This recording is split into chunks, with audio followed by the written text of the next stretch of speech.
Fletcher's Field's in Markham, Ontario, the site of the first round of the North America 4, featuring Canada East versus Canada West. Once the formalities were out of the way, it was game on in brisk and cool conditions this holiday weekend. Canada East, with the wind at their backs, draws first blood with a penalty kick from Newfoundland's Dean Blanks, 3-0 East. Bit of a wobbly pass to Blanks. Oh, and telegraphed, absolutely telegraphed. Then a gap in the West defense let speedy Carl Pocock through from a half pass. East side now, the chip and chase. Will he be able to pick it up? Yes, and that is. Blanks converts to make it 10-0 after 15 minutes. The West get into East territory and manage to garner a penalty kick from Steve Piatek, the Brantford resident switching over to the West for this round. 10-3 to the East with 25 minutes gone.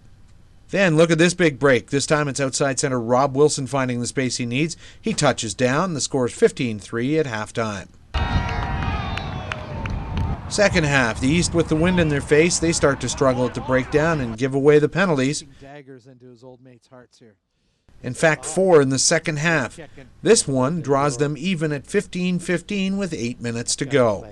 Then with the match in injury time, another East penalty. The West opt for the kick to the corner. Pat Riordan with the throw. West put it in the touch because they got a great opportunity now. That's Johnson with the ball now. They've got the maul works to perfection, and over they go for the improbable comeback. Across the line, yes, it has. The try. The two-time reigning champions do it again, clipping the East at the death. Final score 20-15 for the West.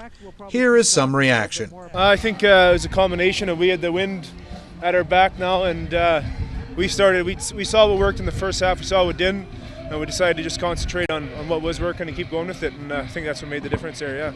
We knew once we got the wind behind us that had played our advantage, and we knew that we weren't down, it wasn't the end of the game, and came back hard and won the game. First time playing at Fletcher's, and it's unbelievable to see how much the wind actually plays a difference in both halves, because no matter how hard we tried, couldn't get out of our own end in that second half. So it's tough, but all the credit to the West, because they were hard and they were fast and played advantage of it. I think we have to look back farther than the last play of the game. I thought start of the second half, we put a ball down right off the kickoff, and we just made a few bad decisions with respect to kicking, especially into this heavy wind, what I did think picked up in the second half. And yeah, it was just decisions, and I think it was 40 minutes in the second half. We made bad decisions, and I actually don't feel that we got outplayed. I think that we allowed the West back into the game as opposed to them taking it from us.